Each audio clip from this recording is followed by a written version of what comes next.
What is Chelsea's best 11?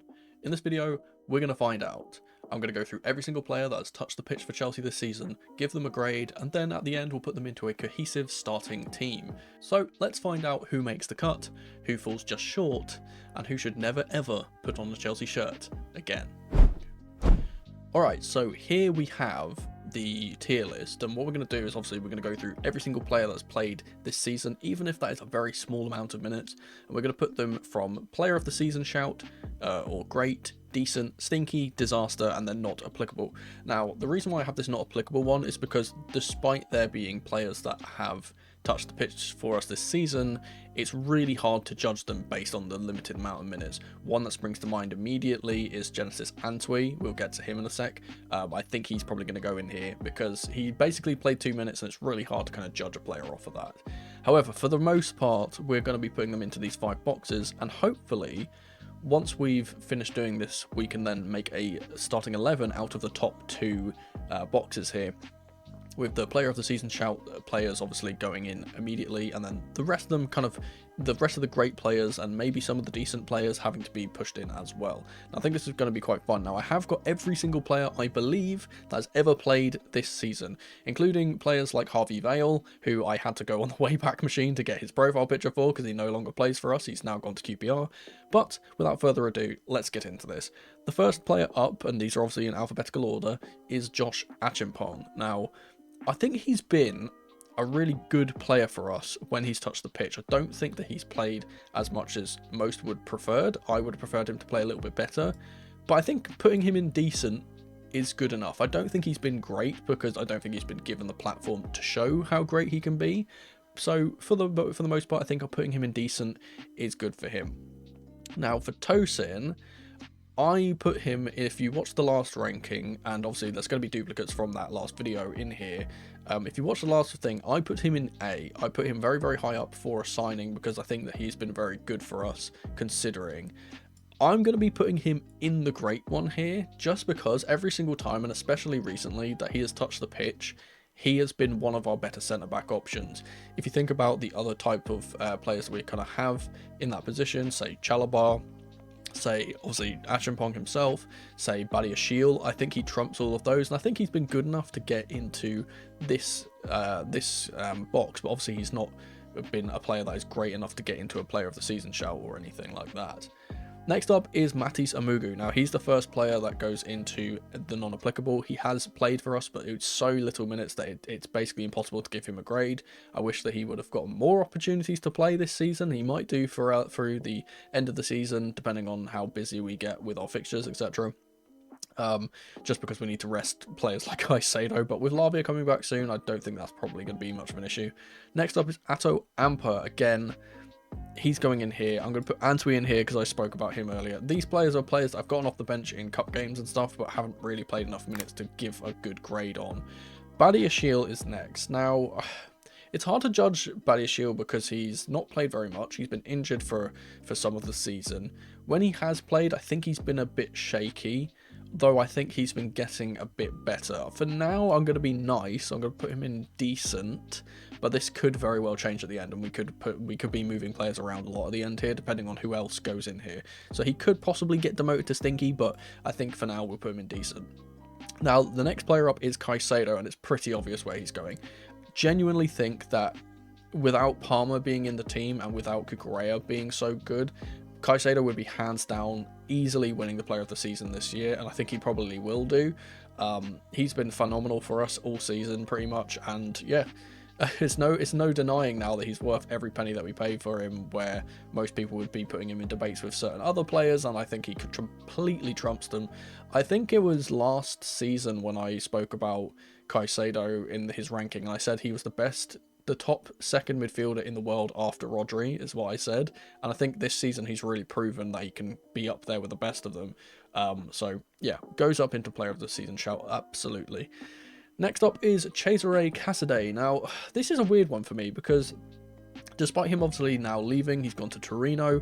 He obviously has played for us. He didn't play very many minutes, but when he was playing minutes, he was playing in a bit of a different role than he's used to. Instead of being that kind of box-to-box 8, that late arrival into the area, he was playing more as the 6 and kind of ticking things over. And to be fair to him, I think he was pretty decent in that role. I'm not going to say he played very well. I'm not going to say that he played very bad. I think he was just very middle of the road.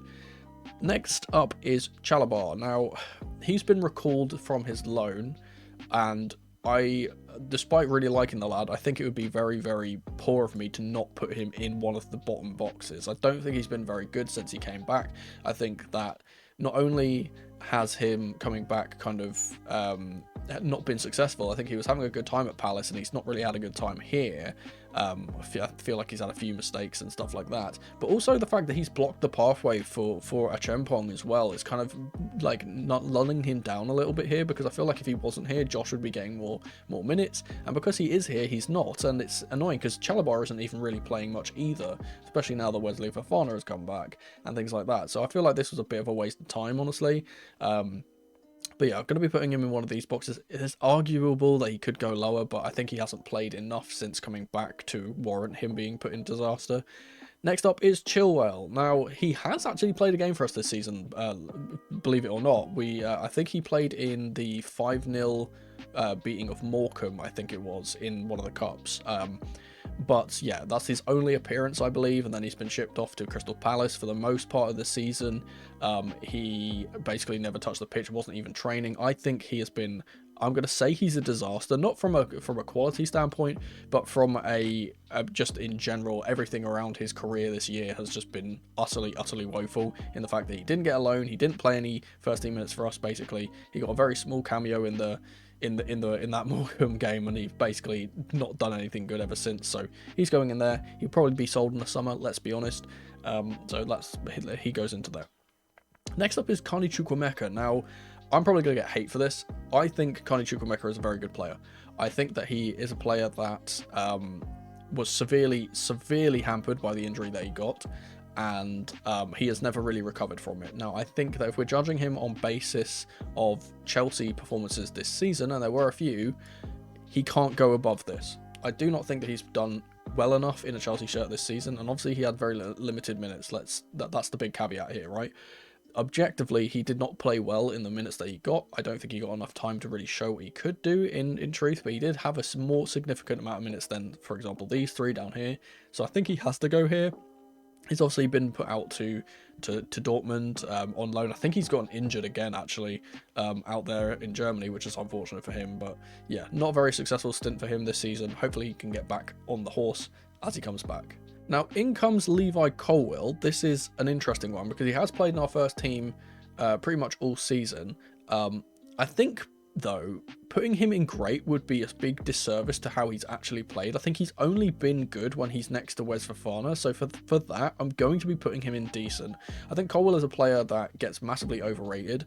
I actually recently on a Twitter post, I mentioned that I think that he is the most overrated player in our team currently because of how he's always put into every single 11. He's kind of seen as this big next John Terry type, but he hasn't really been that good for us, apart from, again, as I said, when he's been in partnership with Wes. And ever since Wes kind of got out of the starting 11, he's looked a bit more shaky. There's obviously been the big issues with Colwill always playing people on side. There was that one instance where he got knocked to the floor and didn't get back up and run back to defend. That kind of bugs me. And yeah, he's had a lot of those types of moments in recent times. I still think he's been good, which is why he goes in decent, but I don't think he's been particularly one of the greater acquisitions this year. Next up, though, is Cucurella. Now, I think this is pretty obvious, again, where he's going. I talk about Cucurella as the heartbeat of Chelsea in recent times, and I think he goes up into the player of the season shout. Him and Caicedo are the prime example of players that play for the badge every single second they are on a pitch, and most of the time, if you have that passion and you have the skill to back it up, you're going to get up here, and that's exactly what these two have done. Cucurella not only has been good this season, I wouldn't say he's been just good. I feel like he's actually gone above and beyond what we kind of expected from him, also adding goals and assists and things like that, and getting up into annoying positions, and just generally being one of the best players on the pitch every single time he gets on there. It's to the point where a lot of the times when we've been struggling, we bring Cucurella on, and then the game completely changes around, just because of his passion and his energy and his tenacity, and the ability to get into those high left positions and impact games from that kind of left 10 or the wide left position, depending on where he is. He's been great all season, and he deserves to be in this top box for me.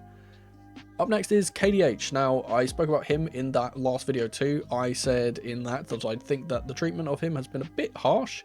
I feel like he's not been as bad as most people have said. Putting him in decent though, I think would be a bit of a disservice to the rest of the players in this box. So I'm going to be putting him in stinky, though I think that this is a little harsh on him, just because of, in comparison to the other players, I don't think he's been as good. But yeah, I still think he's been much better than a lot of people give him credit for. Next up is Axel Disasi. Now, he's gone to Aston Villa on loan now, and he has been quite good over there, I would admit. I'm a big Axel Disasi defender, and people will know this. People have long-time fans of the channel will know I've always backed Disasi. I watched him when he was back at Monaco. He was a very, very good anticipator of danger and things like that. And it's never really worked out for him in the Chelsea shirt, but he has been kind of shoehorned into weird positions this season. I feel like if he was playing as the central centre-back, he would have been better. But considering he's left on loan, I think this is another one that goes into the stinky box, unfortunately for me, because I feel like he's actually a much better player than a lot give him credit for. Next, we have Dyer. Dyer has played a little bit of football this season. He hasn't played as little as these two, or these three rather, in this box, so I am going to give him a grade. But then again, as I said, he's one of those players that, because he's kind of not really shown too much but hasn't been disastrous, he's going to go into this middle of the road box in decent. Yeah, pretty simple. I think he's been decent. He's another player that I feel like if he was given a lot more minutes to kind of play in those rotational games, I feel like he would have shone a little bit more. But obviously, when you have players like Carney, like Casadei, like Kinder Dewsbury Hall, they're always just going to get ahead of him, unfortunately. So, yeah. Next up is Joao Felix. Again, another player that I spoke about in my last video. I think I was a bit harsh on Felix looking back at that video, honestly, and putting him as the worst kind of player that I rated. Because I do think that he was decent for us. I will say, I think he's been a decent player. He hasn't been too stinky. Obviously, he's gone out on loan now. I think that he wasn't a player that was great for us. However, I think decent is good enough for him. I think when he was able to play and kind of contribute, he was good enough. Obviously, he was playing in much more rotational games rather than our first team. But yeah, decent performances from him until he went out on loan. Next up is Enzo Fernandez. Now, this is tough for me, because I really want to put him in Player of the Season shout, because again, he's been very, very good for us. But I want to reserve this Player of the Season shout box specifically for players that have been exceptional, like genuinely exceptional. So I think I'm going to be a little bit harsh on Enzo and put him in great, because he has been one of our best players this season. There's no doubt about that. However, I don't think he's as up there with the likes of Cucurella and Caicedo and some other players I have in mind. Might change this depending on how many players we get in here towards the end of this, but yeah, for now he's going in great. He has been fantastic all season. He's been adding the goals and assists that we kind of hoped for him from this new style under Enzo Maresca. He's almost equaled his highest ever goal scoring season, I believe. So hopefully towards the end of the season he can trump that, and yeah, maybe, as I said, maybe he gets up here depending on who else goes in here later. But it's so close. He is so close to being in here, but I'm just gonna hold my reservations for now, just because I think these two are completely exceptional in comparison to the rest of the players that are in the squad. Next up is Wesley Fofana, and again, he's another player that is going in great. I think that anytime he's played this season, he's been a good servant for us, been very, very good, been obviously that aggressive centre-back that's going to step up. When he's played in that right centre-back / right-back role, he's been aggressive, he's been getting up, he's been helping us control the ball. And in general, I think it's very obvious that there's a trend between when Wesley Fofana got injured and when this bad run of form started. It's that game, and I spoke about this in one of my recent videos, it's that game where Badiashile had to come in, and we won that game, we won a few games after it, but ever since Fofana kind of got injured, and then Badiashile subsequently got injured afterwards, we started going downhill. And I think a lot of that is because of that, again, that partnership with Fofana and Colwill. And again, if Fofana was playing every game, Colwill would also be up here with him. But because that partnership was being so solid, as soon as that was broken, and Fofana was gone, and then we had to rotate in Tosin, or rotate in Badiashile, or rotate in Chalobah, or Josh, or whoever, we started going down ever since then. I think that's a big testament to how good he was at just being that kind of aggressor and stepping forward, because he also has the recovery pace to get back and make tackles too, which not a lot of the other players in our backline actually have the ability to do. But yeah, Fofana's been very good. I hope that he stays a bit more fit it's good to have seen him play a lot more football this season than we did in seasons previous, I will say that, but still does have his injury issues. Hopefully that's behind him and he can get back on the horse after this international break and start getting us some more wins and more points. Next up is Tyreek George. Now, again, this is another player that I think has to go into the decent box just because, again, he hasn't played too much. I think he's been very, very good every time we've seen him, and there's actually genuinely an argument for the amount of minutes for him to go into great, because I think he's actually been very, very good every time he's on the pitch. Just, again, not a very good amount of kind of minutes for him to prove that. I really hope that with Mudryk getting suspended that he would go into that Mudryk role and he would play pretty much every game and play like every minute in the Conference League games and stuff. That hasn't worked out particularly as much. With obviously Pedro Neto being able to shift over to the left-hand side too. But he has played a decent amount, and from this, I think he's one of the better players that is going to rotate it in. Next up is Mark Guiu. Now, I put him in A as well. Honestly, I think it's not far-fetched for us to put him in great, because I think, with the limited amount of minutes he's had, he has shone really, really well. More so than any of these players, I would suggest. Maybe not Colwill, but again, Colwill's ranking is very dependent on Fofana. And these two kind of go hand in hand together, honestly. But yeah, Guiu, for what we got him for, the very small price that we paid for him, he's been very, very good. He's obviously got the 6 goals in the Conference League. He's led us in that competition very well, and I think that that's very important. I think a lot of people kind of overlook him because he's been a rotational option, and obviously he's been injured recently. Hopefully he's coming back after the international break as well. But yeah, every time he's played, I don't think he's ever put really much of a foot wrong. I think there's that one opportunity he had where he misses an open goal, but it was like, that was, I believe, in one of his first ever games for the club, and it was the opportunity for his first ever Chelsea goal, and I think he got a bit panicked for it. So I'm not going to hold him against that. He's only 18, I think 19 now maybe, but very, very young. So yeah, for him, I think he's been one of the best players, genuinely, in our rotational side. So he's going to get up into this great box. Argument again for who, depending on who goes in here, that he could get demoted a little bit later. Up comes Malo Gusto. Now I'm gonna piss people off. I'm gonna piss people off with this. He's going in disaster. Honestly, I think out of all the players that were playing last season for us and playing in this season as well, he has had the biggest absolute drop off of any player in the squad. He has been so poor. Not only just because he's been incapable of playing the position that Enzo Maresca wants him to play, but even in the games where he has been kind of given a bit of license to get up and go forward, he hasn't been particularly great. And the main thing for this, the main reason why I'm putting him here, is because the things that we kind of knew about Gusto from last season was how difficult he was to get past. He was so good in 1v1 scenarios, and we literally said last year, it's incredible how, despite us losing Reece James, we still don't feel like we've lost anything, because Gusto was so good at defending that it was almost like James was still there. This season, there has been a completely different story. He's been getting absolutely outmatched by players. I think one of the ones I can remember specifically is him getting absolutely toasted by Matoma against Brighton in multiple times. But yeah, it's just because of how good he was last season. Maybe my expectations are a little bit too high for him, but this season he was utterly woeful in comparison. Maybe this is a bit harsh to put him with a player like Chilwell, but I think he's one of those ones that really sticks out to me when you say who's been a bad player for Chelsea this season. For me, he goes down here. And now I'm thinking about this, maybe Chalobah actually goes down here as well. I'm actually gonna put Chalobah down here as well, I believe. I think that this is more accurate to what we kind of seen with obviously, if Gusto's going down here, I think Chalobah does as well. Let's make that a bit more fair. Next up is Nicholas Jackson. He's going in great. There's no doubt about this. Again, I'm a big Jackson defender. I think now that we've kind of gone through this period without Madueke, without Jackson, that people are really starting to realise how much we miss him when he's not there. The amount of work he gets through, not just from his runs in behind, not just with his presence of kind of occupying centre-backs, not just because of his hold-up play, not just because of his link-up play, but literally everything that he does is so important to the way that this team works. Especially with having, like, for example, a centre-forward that drops into the midfield to create that 5 and give us that out ball. He's the best in our team at doing that. Even a player like Nkunku, who has played in that 9 role and is seen largely as a central attacking midfielder or a second striker, and who will drop deep to facilitate play, he's not been good at that either. It's been Jackson the entire season. He's our #1 striker for a reason, and to be honest, we have really suffered with him not on the pitch. And I know people have their woes about him and his lack of being able to finish shots at times, but I think for the most part, at the start of the season, he was absolutely phenomenal.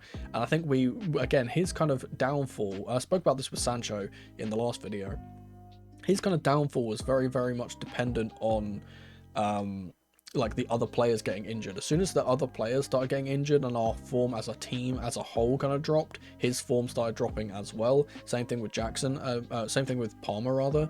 And I think Palmer is another one where Palmer's form has massively dropped since Jackson hasn't been in the team, because those two link up so well.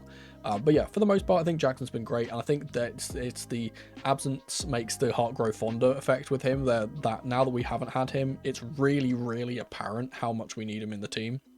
I've always said that, but other people haven't really realised that until now. But yeah, I hope you guys are happy wanting Jackson away from our club, because see what's happened ever since. But there we go. He goes into great for me. Now next up is Reece James. Oh, this is a difficult one, because I don't want to put him in great. I don't think he's been good enough this season to be in great. He's obviously had his injury woes this year again, not as much as last time, which is good. He's been pretty solid every single time we've kind of seen him play, to the point where I think it's fair to put him in decent. I don't think he's been great. I don't think he's been bad. I think putting him in decent has been good. Obviously, he's playing in this interesting inverted role. I think that when he's played in that kind of right centre-back role at times, he's been very, very good. I would preferably put him there. Obviously, recently he's a big part of a conversation right now, because obviously the Trent news has gone out with him going to Madrid, and James has put in an absolute stellar performance for England recently with a beautiful free kick to go into the top right corner. But that's obviously not going to affect my ranking here. I don't think in a Chelsea shirt James has been the greatest, and obviously with him being absent so much, Enzo is going to have to take up the role of being captain this year once again. And it kind of feels like he is the secondary captain at times, because he doesn't always play. But now that he's back and fit, hopefully he can start putting in more consistent performances, and at the end of the season we can look back at this list and see how much of an idiot I was. Next up is Philip Jørgensen. Stinky. I don't think there's much to say here. I don't think either of our goalkeepers have been very good, and I'll get into Sanchez in a little bit here, but I don't think Jørgensen has been particularly good, and I don't think he's actually been much better than Sanchez. I think the main thing for Jørgensen's kind of got going for him is that he's been much better at passing out from the back, and he's also just made less mistakes. But then again, he's played less football, and he's played in less important competitions, so it's a bit hard to judge. But yeah, I don't think he's been particularly decent for us. I think he's been a bit there. Not very many clean sheets this year either, especially despite playing in those Conference League games where we're not really expected to concede goals. But maybe you can blame that on the defenders. Again, I don't think it's particularly fair for him to be put in decent with some of these players that have played much better than he has. But yeah, maybe we change that at the end. I'm not sure. Also, quickly, one for the bingo card. I don't know how long it's been like that, so we'll have to. I'll probably blur it out for the most part. But my camera has just flipped upside down, so one off the bingo card. Mono in Australia is back. If you're a fan of the bingo cards that we do on stream, there we go. Next up is Romeo Lavia. Now, I think this is really hard, because I think he's so important. I'm going to be putting him in great. Now, I know he hasn't played very much football, but again, he's another one like Jackson, like Fofana, where as soon as he lost him out of the team, it was very clear that the team has absolutely capitulated. The thing with Lavia is, and I want to talk about this in terms of a tactical viewpoint, not only is he a great defender, not only is a great defender as a six, right? He's very good at getting into his tackles, making interceptions, things like that. I always talk about the press-resistant nature of him, and the fact that our team as a whole is designed to play through the middle, through pressure, get those kind of man advantages in the centre with our box midfield, and then play through that kind of role. And obviously, Lavia is usually one of the ones who is the spare man, who gets the ball, then they press him, and his job is to kind of move the ball forward, either through the lines or play it off to Caicedo or whatever. And I think it's very apparent now where everyone is complaining recently about this boring kind of style that we're playing, right? This boring football where we're passing it all around in that kind of U-shape, right? That U-shaped possession where we don't really make many inroads. And all of that is because Lavia is not in the team. Because what we end up doing is we play that U because there's no one in the centre to pass to where it's safe. right? We can't take the risk of playing it into the centre because we risk losing the ball, we risk the ball getting intercepted or someone getting tackled and then breaking on us on the counter attack. And we play a bit safer so we don't get those opportunities against us. Lavia, however, is the complete opposite in that regard, right? He is so safe when the ball comes into him, and I've said this, I think he is genuinely the most press-resistant midfielder in the league. You put the ball into his feet, and regardless of how many players are around him, he will get out the other side with the ball. I've genuinely seen him do that to about 2 or 3 players being on him at one time. And yeah, it's a big part of the way that we play is that we can't play through the centre and play that kind of dynamic attacking football through the middle and end up playing it really wide all the time because Lavia's not in the team. And again, as soon as he got injured in that same kind of period as Badiashile and Wesley Fofana, that's when our form suddenly took a dive and we've been playing poorly ever since. I don't think that's a coincidence that we've completely tanked our form and completely tanked our performances in general ever since Lavia got out of the team with his injury.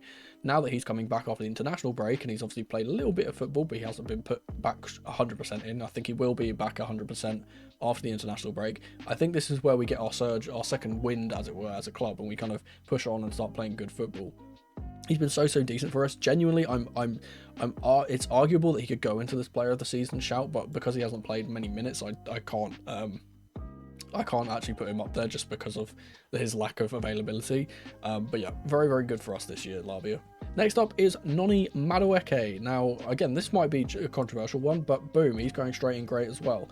I think he's a player that, again, like Jackson before him that I spoke about earlier, as soon as he came out of the team, I think people really realised, oh no, we need Madueke. Like, not having him in the team is a bad thing.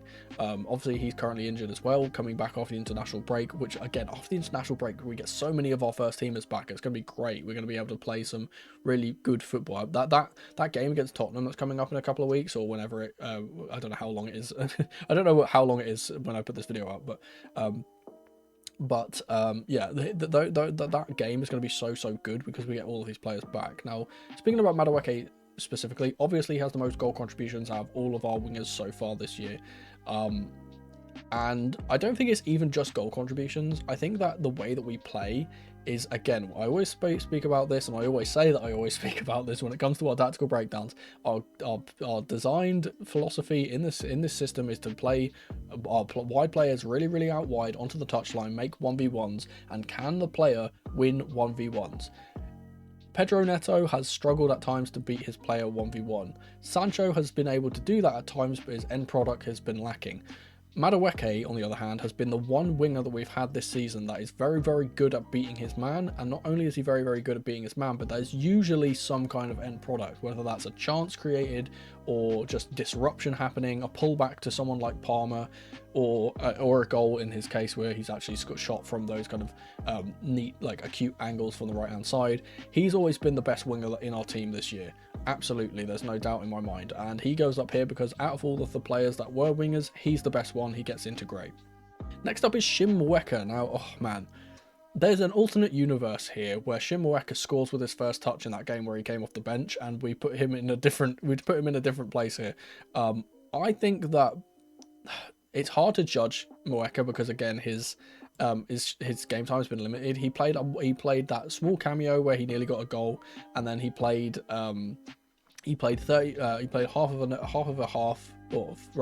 half of a game. There we go, if I can get my words out. He played half of a game in the Copenhagen first half, I believe, and then got hooked, which is kind of unfair to him. I don't think we've really seen enough of him because in that 45 minutes, I don't think he was really given the ball. He wasn't really serviced like George. I don't think he was really given the ball. George has played a lot more football than Mweka though, so I think that he goes here. Next season, if he's allowed more team time in the first team, I think he's really going to start shining for us, which would be good. Hopefully he probably gets a loan. I'd imagine he gets a loan out to maybe a League One club or a Championship club next season, and we can see how well he gets on over there. Now, Mudryk. I think it would be doing a disservice to put him anywhere other than disaster. Not because of his performances, but because of just the wild idea of him getting suspended for doping, right? I've said this in the past, my kind of feeling around this is that it wasn't his fault. I don't think he's deliberately doped. We know the type of person he is. He's very much a hard work beats talent every single time type of player, right? He's a very He's obviously a very religious man as well, and I don't think that kind of goes in with his religion, taking performing enhancing drugs. What I do believe has happened is that whilst he's on international duty with the Ukraine national team, something has been given to him without his knowledge, and it's kind of ruined his career in a way, because this is the type of thing that really ruins players' reputations. I think that it's really harsh for him specifically because of how well he was doing. I think that in this season, in terms of performances, I think he was doing so much better than we've seen him in previous years. And I felt like at the start of the season, I said this was a year where he really had to prove himself and kind of get into the minds of Enzo Maresca, and he was doing that. I think he was playing very well in those rotational games. He was getting goals and assists. He was having generally decent performances. He wasn't having those brain dead moments. He felt like a player that had actually been coached on how to play in the system. And then obviously he got suspended and he's been gone ever since. And that's the only reason I put him in disaster, because if this was based on just performances, he'd probably be indecent. I think he's been pretty decent for us. However, because he's not been available for half the season because of this happening, and again, I don't think it's his fault particularly, he has to go in disaster. Next up is Murray Campbell. Again, another player that hasn't really played enough, but has definitely played for us, so goes in there. Pedro Neto. This is hard. Pedro Neto is a player that I think, again, hasn't been as great as Madueke, but I think that he's, out of our wingers, I think he's been one of the better. He's been, I don't know, basically it's a decider between him and Sancho to who goes in the great box here. I'm going to be putting him in decent. I don't think he's been good enough to kind of warrant the I don't think he's been good enough to warrant getting up into the great box. I don't think he's in the upper echelons of our team. He's been decent at times, but hasn't been consistent enough for me to put him up here. Nkunku is next. I'm biased. I'm sorry. I'm really biased. I'm going to be putting him in stinky. I think that overall, in terms of getting goal contributions and stuff, with the limited amount of minutes, he's been okay. I will say that. That's the caveat I'll give for Nkunku. However, the reason I'm putting him in stinky is just because of his utter lack of effort in pretty much every game he's played this season. It has been so embarrassing watching him gently jog around the pitch, not really ever trying to put in the effort to press, and kind of just letting the entire team down when he's on the pitch. He's obviously scored a few goals that have been in clutch moments, but apart from that, I don't think he's played particularly well. And any time he's on the pitch, genuinely, and this is very biased from me, and I admit that, every single time he is on the pitch, I'm screaming at my monitor, why is George not playing instead of him? That's the thing I'm screaming. Even, I said this in my last video, I would have preferred if Felix didn't go out on loan, we loaned out Nkunku, and then Felix obviously played in his role. I think he would have been much better in that role. I don't think he would have been particularly good, but I think he would have been much better. And yeah, it's a shame to see Nkunku as this senior player, one of our more senior players, clearly ever since December has kind of rolled around, looking like he just doesn't want to be here, looking like he doesn't care, and looking like he just doesn't want to put in the effort. So that's why I'm putting him in there. Next up is Palmer. Now, but despite his recent woes, I think it's undeniable he goes up here. The first half of the season was absolutely crazy for him. I think that he's been one of the best players in the team, and again, I think that a lot of his kind of form, or his downfall in his form, has become because of Madueke and Jackson not being next to him. I think he really relies on having those two to make the runs in behind, be available for passes, be able to bounce off of, that type of thing. And without him actually being there for him like that, he's kind of turned into a just like, oh, I'll just shoot then and hopefully I score merchant, which he wasn't before. But yeah, overall though, yeah, I mean, if we're considering the start of the season that he has to go in here. He's still one of our top goal scorers, one of our top assisters as well, so goes in there, always puts in the effort to press, etc. He has to go up top. Samuel Raksaki. Now, he has been a player that hasn't got many game time as well, but because of the one performance that he had, and how impressive it was, and the fact that I had to make an entire video dedicated to him in the Astana game, I'm going to be putting him in decent. I genuinely think that he had a very good game in that one game, and though he hasn't played very many minutes, I don't think he ever put really much of a foot wrong, and it's kind of a shame that he didn't get to play a little bit more ever since Cassidy kind of went out on loan. So hopefully he can kind of keep playing in the U team. Maybe he gets a loan as well. That could be a good shout for him, getting a loan, and see how well he does, and maybe we can get him back into the first team next year. Or the year after, rather. But yeah, decent performance from Raksaki. Next up is Sanchez. You know where he's going. The thing is, which is sad, right? Because I want to put him the thing that's annoying about Sanchez, I want to put him higher than Jurgensen because overall, and this is going to sound crazy, overall, I think Sanchez has been a better goalkeeper than Jurgensen has in terms of being able to make saves. However, there's the obvious caveat that he has made the most mistakes leading to goals in the entire league from goalkeeper, which is utterly insane to me. And the fact that this happened last season and we never rectified the problem, we brought in Jurgensen, we thought he was going to start and he didn't. Maybe that's on Maresca, maybe that's on the higher ups telling him that Sanchez needs to start, but regardless, if this man is still wearing a Chelsea shirt next season, I'm genuinely going to lose my mind, because he has shown this year that he has been utterly incompetent at playing this position. And yeah, I think that what we should kind of do going forward is bring Jordi Petrovic back from loan from Strasbourg. He's going to be our number one with Jurgensen playing as the backup, and Sanchez is getting shipped off to somewhere like Saudi Arabia, because honestly, he should never touch a pitch in a Chelsea shirt ever again. That's my opinion. Next up is Jadon Sancho. Now, this is kind of going on balance of teams, right? I want to put him in decent because he has been decent. But for that small period where we originally got him, he was really great. And it's tempting to put him here just because we want to have like one winger up there. I'm not going to do that. I'm going to put Sancho in decent. I think him and Neto have been relatively equal in terms of their performances. I think Sancho was very good at the start of his kind of tenure, but he's kind of tailed off. Again, I think we've all tailed off, so that's kind of not going against him too much. But yeah, not the greatest from Sancho, but I think he's been much better than a lot of people have given him credit for, which I mentioned in my last video. I think he's been better than some say, but he hasn't been one of the best players in the team, for example. Next up is Harvey Vale. Now, this is a wild one. Harvey Vale has played 2 games for us. I don't think he's played enough to kind of warrant getting a grade. Sad to see him go because he's been with Chelsea for so long. He's played in the first team multiple times in rotational games under loads of different coaches, and it's really sad to see him go to QPR, which is my granddad's team, actually, my late granddad's team. He's gone to QPR permanently, and actually for this video, I think I might have mentioned this earlier, I'm not sure. I literally had to go on the Wayback Machine and find his profile picture because it doesn't exist on our website anymore. The Chelsea website does not have his picture on there anymore because he's gone. And it's very sad because I said he's been with us since, I think, 2013, I believe. We bought him from Fulham and he's been in the academy ever since. And for him to not really be given too much of a chance, it's kind of sad. But yeah, hopefully he gets some game time in QPR, and hope he wish him well in his future endeavours. Next up, and the final player here, is Renato Vega. Now, I put him quite high up as well. I think putting him in decent is fine for him. I think, yeah, again, whilst he was here, he was a decent servant for us, but he didn't play very many games, and obviously now he's gone out on loan. So yeah, I think middle of the road is very good for him. Now, I'm going to adjust this. Let's adjust this into some. Let's see if we can move any players up or down. I think now that we've seen what we've got here, I think Fernandes can go up to here. Is this a bit... I feel like this is a bit too good for Guiu to be in. I'm not sure.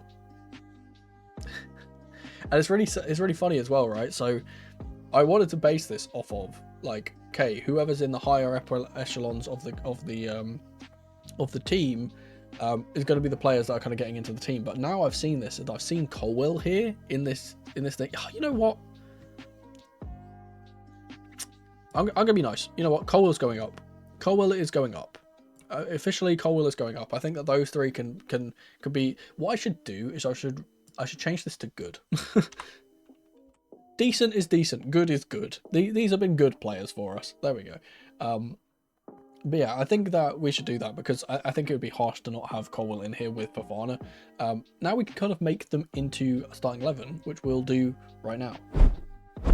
All right, so here we have the pitch. We're going to be putting in my starting 11, and this comes from the upper echelons of players. So the players that are in the team of the season section, and the players that are in the great section, or the good section as it got changed to, and some players from the decent section just to fill out the 11. Now in goal, automatically goes Jurgensen, which is weird because you'd think Sanchez goes in here, but with the amount of mistakes that he's made, I can't foresee him being our best goalkeeper. In at right back is absolutely no one. Now, this is going to probably be a bit of a surprise because people will be asking for James to be in here. Personally, I don't think he needs to play for our best 11. I think that Wesley Fofana playing in this right centre-back role is the way forward in terms of how we can rank players that have played this season. I don't think James has been particularly good enough to get into the starting 11. Next to him is obviously Colwill, this partnership we've spoken about at length, and then next to him is going to be Cucurella. Now, this is because basically all 4 of our midfielders this year, obviously we play with this box midfield, they have been so good that we have to sacrifice one of the players in the back line, and I think Reece is the one that has to be sacrificed personally. Let's talk about the first player. The man in the 6 is going to be Lavia. We know how good he is for this team. We know how important he is. He goes in here. Next to him is arguably our player of the season and my personal player of the season, I would suggest, Moises Caicedo. He plays in this kind of left or this right 8 role, but obviously drops in to help with the defensive duties as well when they kind of rotate around. I'm going to be putting this in the diamond formation. We obviously see them in the box midfield, sometimes in the diamond. I'm going to be putting them in the diamond for the purpose of this. Next to him, on the opposite side, is going to be Enzo Fernandez, who again, been very good for us. And ahead of them, you know who is going to be. It's Cole Palmer. Now, this leaves the 3 attackers. Again, all three of these players are arguably player of the seasons, with Cucurella as well. Lavia also has a very good shout. Fofana's also one of our best players. And the thing which is funny is you get to see, as we put in the rest of our players here, on the right, I'm going to be putting in Noni Madueke, who I think has been easily our best winger. On the opposite side, I'm going to be putting in Jadon Sancho, which is probably a bit of a weird one because we've seen how good Neto has been, but I think in the balance of the whole team, I think Sancho has been the best. And when we had that kind of period of us having Madueke on one side, Sancho on the other, that was when we kind of played our best football. Up top, of course, is Nicholas Jackson. Now, the thing which I want to point out here, and I think this is why this is really important, and I think this is our best 11, is because when we look at our kind of team with this structure, you see how many players in this team are missing from the team currently. So we don't have Jackson, we don't have Madueke, we didn't have Lavia, he's very recently come back, we didn't have Fofana, obviously Jurgensen never plays because Sanchez always plays. That's half of our team, half of our best ever team isn't playing currently, and I think that's a good omen for us as we come get over this international break and go into the latter stage of the season, that all of those players have come back or should come back. Obviously we don't have Guiu as well, who's not in this starting 11. We have all of those players coming back, and we can keep that positivity going because we know that those players will be back soon, and we can kind of push on for a very strong end of the season. Now, this kind of presents an interesting problem here with this best 11, and it's the position of Cucurella. Obviously we'd like to see Cucurella getting up here, but I think kind of what ends up happening here is when Cucurella kind of goes up, we can see him go up, we can play a back 2. That kind of happens quite often when we kind of move all of our players forward. The thing is lagging. If we kind of play these 2 split 10s, and obviously Lavia can kind of cover and come into the center when he needs to as that kind of 6. But then we get to see obviously Enzo, Cucurella and Sancho operating on this left hand side, Palmer coming over to the right hand side with Caicedo and Madueke, and we see those 2 triangles form. We always see it where it has this triangle forms on this side, this triangle forms on this side, and obviously Enzo and Cucurella can swap around, so can Sancho, he can also swap around. They all just rotate in those triangles. Then we have this triangle here, obviously, with the goalkeeper, and then Jackson as the striker, kind of trying to link things up in between. And I think that's very good structure for us, and I think that's what kind of helps us play the way we want to. Also, we can get the ball up high into Lavia through the press, and then play forward into someone like Cucurella, play it wide, get the ball in, etc, etc. I think this is by far our best 11, and though people will be kind of questioning the fact that we don't have a right back in the team, usually when we have a right back in the team, they convert or invert rather into midfield anyway. So this is basically just doing that job, but with Caicedo, who kind of comes into this role, or with Lavia, who comes into this role, which we've seen in the past. I think we had a very good game with Caicedo playing at right back against, was it Brighton? I don't remember if it was Brighton. I think it might have been Brighton or Tottenham. It was one of those. One of those big goal-scoring games where we had quite good performances. He was playing in that kind of role. And yeah, we see this kind of rotation happen with Cucurella. He can obviously get up, but he can also play as that defensive player. He's the guy who is good enough to get up and down as quickly. And when we are playing in this role, obviously we get Wes in that favoured kind of aggressive right centre-back role where he can press up. But also Colwill playing in this centre-back role where he can play the ball through the lines, obviously to Caicedo or to Palmer or to Jackson who drops deep, etc, etc. But yeah, I personally think that this is our best 11. Let me know in the comments down below what you think is our best 11. Do your own tier list if you want. I'll leave a link to the tier list that I've created. I've made it public on the website, so I'll leave a link to that in the description so you can make your own tier lists. Maybe send them at me at Twitter. My Twitter links are in the description as well. You can send those to me, and I can see your rankings, and we can kind of have a discussion about it. But that is my rankings of our team, and that is my best ever 11. Perhaps during the end of the season, when we go through this final stretch, some of the players can get themselves higher grades, or maybe some players tail off and get lower grades. We'll have to wait and see. But if you can't wait until then, perhaps check out this video on screen in the meantime.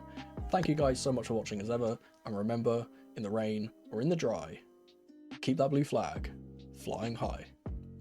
Come on, you Blues!